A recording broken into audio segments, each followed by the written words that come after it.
Nous avons vu qu'une des leçons que nous pouvons tirer de l'expulsion des Juifs de Gaza, c'est qu'à partir du moment où il n'y a plus de présence juive, plus de souveraineté juive, eh bien, il y a une prolifération du terrorisme. Et c'est ce qu'ont fait les Gazaouis pendant toutes ces années. Ils ont créé une base terroriste à Gaza qui leur a permis de faire ce 7 octobre. Dans le flot de l'actualité, une information est presque passée inaperçue, pourtant c'est passé cette semaine, et une information qui pourrait compter, puisque l'inauguration du Yishuv Sanour en Samarie, un événement que certains qualifient d'historique, d'autres y voient au contraire une provocation dans le contexte sécuritaire déjà très tendu. Pour en parler, nous sommes avec Nili Naouri, présidente de l'organisation Israel Forever. Nili, bonjour, merci d'être avec nous ce matin. Bonjour. Alors, on va parler de ce Yishuv. En fait, alors, c'est pas la construction d'un nouveau Yishuv, hein. C'est en fait un Yishuv qui existait avant et qui a été déplacé et réouvert en Samarie. Peu de gens le savent en fait, mais dans le cadre de l'expulsion des Juifs du Gush Katif en 2005, le gouvernement Sharon avait également décidé d'expulser plusieurs Yishuvim du nord de la Samarie. Et donc, Sanour est un de ces Yishuv, une de ces implantations. Ils ont enfin réparé cette erreur historique qui nous a valu, entre autres, le 7 octobre, et qui nous a valu toutes ces années de terrorisme et de missiles depuis la bande de Gaza. Et nous commençons à réparer cette erreur fatale en restaurant les implantations juives du nord de la Samarie. Alors, c'est vrai que c'est un grand symbole, mais est-ce que c'est aussi, cette reconstruction, est-ce que c'est aussi un message politique ? Bien sûr, le ministre des Finances, qui est aussi ministre au sein du cabinet du ministère de la Défense, Bezalel Smotrich, a une volonté extrêmement claire de renforcer la présence juive en Judée-Samarie. Nous avons vu qu'une des leçons que nous pouvons tirer de l'expulsion des Juifs de Gaza, c'est qu'à partir du moment où il n'y a plus de présence juive, plus de souveraineté juive, eh bien, il y a une prolifération du terrorisme. Et c'est ce qu'ont fait les Gazaouis pendant toutes ces années. Ils ont créé une base terroriste à Gaza qui leur a permis de faire ce 7 octobre. Et en Judée-Samarie, depuis les maudits accords d'Oslo, le fait que nous nous soyons complètement retirés de certaines régions, les zones dites A, et également B dans une certaine mesure, bien fait que les Arabes de Judée-Samarie ont renforcé leur base terroriste dans ces régions. Donc, et l'épée de Damoclès qui est toujours au-dessus de nous, de la constitution d'un État soi-disant palestinien qui serait une base terroriste supplémentaire au sein même de notre pays, cela, il faut l'endiguer. Il faut véritablement endiguer également l'espoir des Arabes de voir se constituer un tel État un jour. Et c'est seulement à ce moment-là qu'il n'y aura plus de terrorisme parce que cet espoir sera véritablement stoppé. Donc la mission du ministre Smotrich, qu'il a réussi de manière exceptionnelle, il faut dire, a été la création, le renforcement de 103 implantations. Je préfère dire d'ailleurs réimplantation juive en Judée-Samarie, vu que c'est notre berceau national et que nos patriarches et nos matriarches étaient en Judée-Samarie et certainement pas sur notre littoral.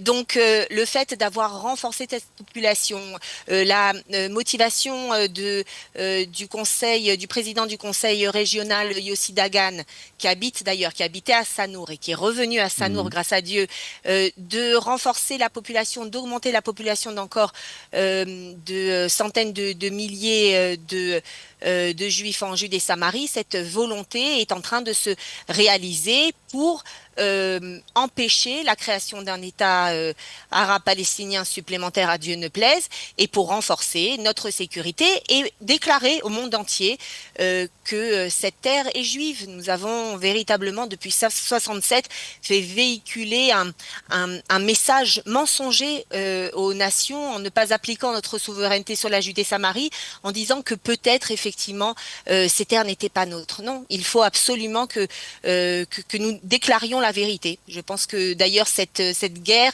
que nous menons sur plusieurs fronts et aussi en Judée-Samarie d'ailleurs, ça n'est pas seulement une guerre militaire, c'est aussi une guerre de vérité historique. Et il est temps de dire au monde que de la mer jusqu'au au moins au Jourdain, cette terre est juive et en particulier en Judée-Samarie. J'arrive pas très bien à comprendre, excusez-moi Nelly de vous poser cette question, le rapport entre le 7 octobre et le renvoi des habitants du nord de la Judée-Samarie. C'est deux endroits géographiques différents.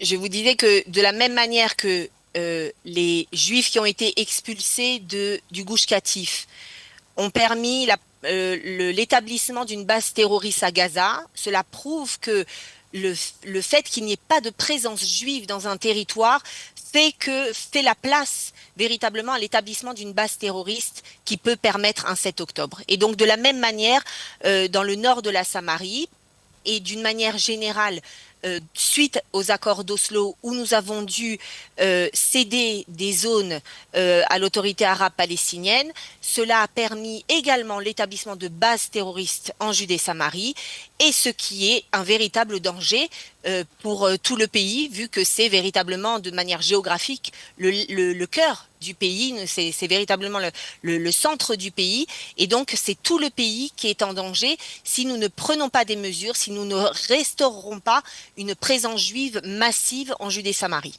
Alors, est-ce que vous prenez en compte, parce que c'est vrai que cette reconstruction, en tout cas ce Yishuv, un Sanour qui s'est réinstallé en Samarie, est passé presque inaperçu, hein, je l'ai dit. Mais est-ce que vous prenez en compte que cela peut réveiller des réactions internationales peut-être ennemies contre Israël et surtout dans cette situation sécuritaire où Israël est en guerre au Liban, en Iran, etc.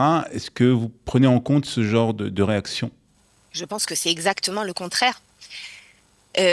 Vous savez, à chaque fois que nous n'avons pas osé faire quelque chose, le prétexte était que ça allait mettre le feu aux poudres au Moyen-Orient. Donc on a eu ça par exemple avec le transfert de l'ambassade américaine à Jérusalem. Bref, pour toutes sortes de choses, il y a eu toujours cette réaction d'une certaine frange de la population qui a peur d'assumer véritablement son identité et son titre de propriété sur la terre. Donc, à partir du moment où, encore une fois, on ment aux nations en véhiculant un message qui est faux, de dire que eh bien, les Juifs n'ont pas le droit de construire en Judée-Samarie, les Juifs n'ont pas le droit de se battre, ils n'ont le droit que de se faire exterminer, parce que ça a été exactement tout au long de cette guerre. Si nous rentrions à Rafia, alors le Moyen-Orient allait exploser. Si nous délocalisions les populations de Gaza pour les nettoyer des terroristes, eh bien, ça allait mettre le feu aux poudres. Si nous allions rentrer au Liban, eh bien, il y aurait 15 000 morts. Chez nous, donc à chaque fois il y a ces oiseaux de mauvais augure qui pensent que si le peuple juif assume son identité et son légitime droit de propriété, alors du coup le Moyen-Orient allait exploser. Il n'en est rien.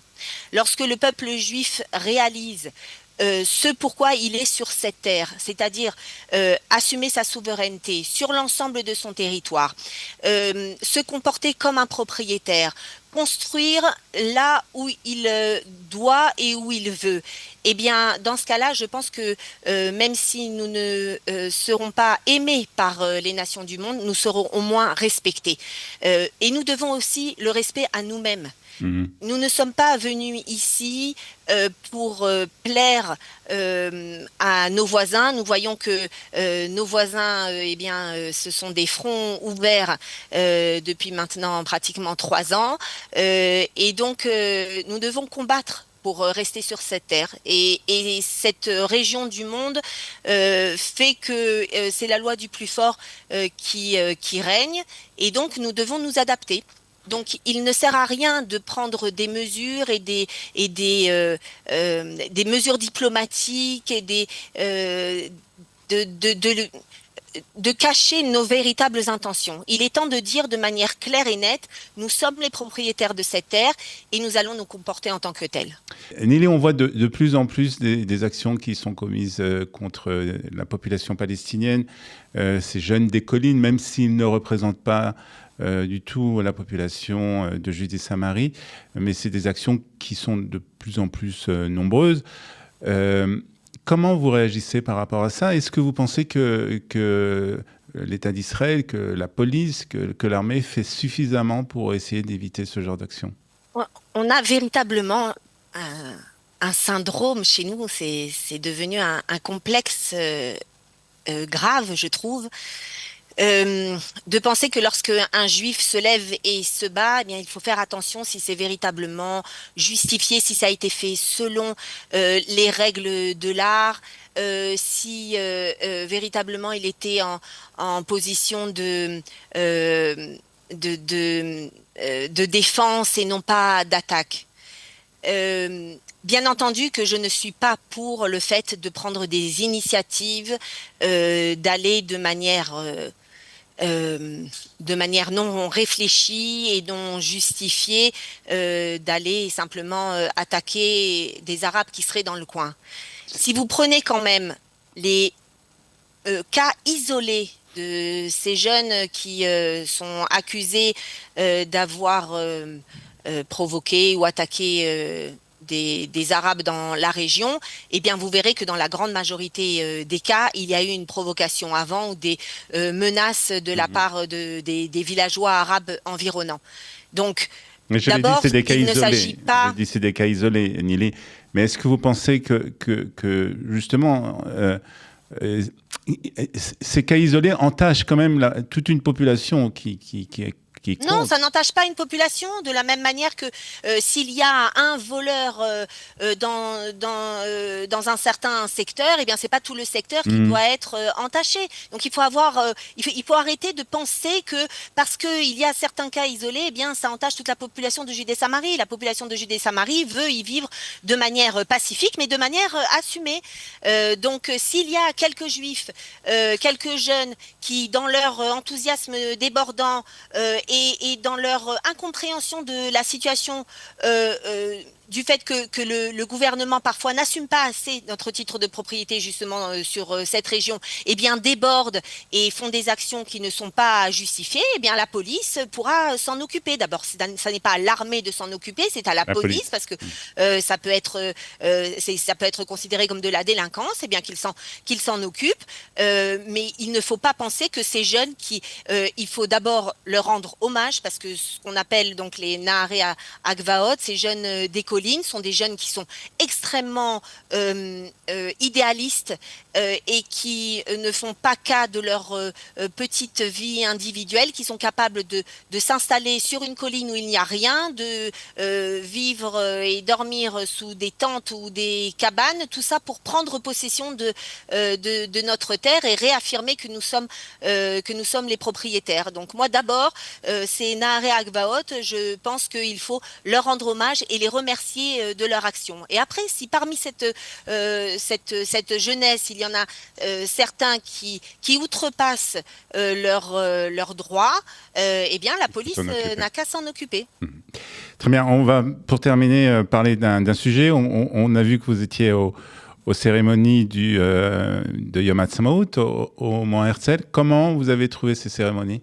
Je peux vous dire que c'est la soirée, ma soirée de l'année. Voilà, j'ai deux événements dans l'année qui me remplissent d'énergie sioniste.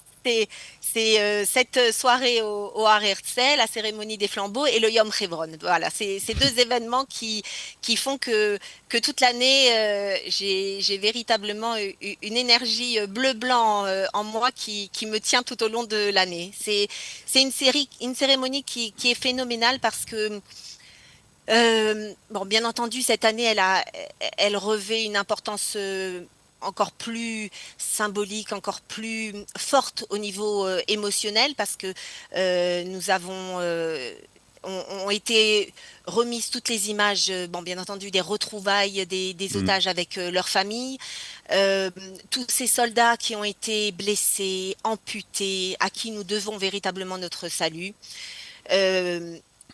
Rendre hommage à ces otages, aux familles et à ces soldats, c'était véritablement nécessaire lors de ce Yom Ha'atzmaut. Et puis entendre Yoram Gaon chanter avec sa voix extraordinaire. L'Otenatsru Oti, vous ne nous vaincrez pas, avec tous ces drapeaux qui claquaient au vent, ces centaines de drapeaux d'Israël.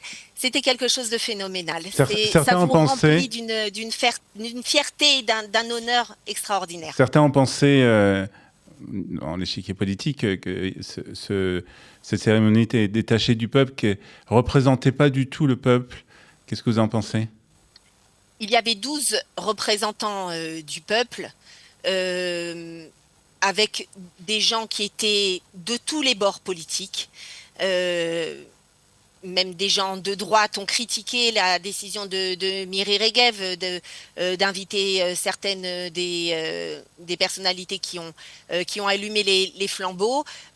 Donc je pense que de toute façon, il y a toujours des critiques qui seront faites. Bien entendu que même la gauche a critiqué la présence de Talik Gvili, qui est la mère de Ran Gvili, ce soldat qui est rentré le premier, et le dernier otage qui est rentré dans son corps a été ramené en dernier, qui était véritablement un symbole qui a parlé de manière extrêmement forte et puissante et qui, bien entendu, rassemble tout le peuple. Il y avait véritablement des religieux et des non-religieux, un soldat extraordinaire qui a perdu et un bras et deux jambes et qui parle avec une motivation, un idéal sioniste, juif, extraordinaire.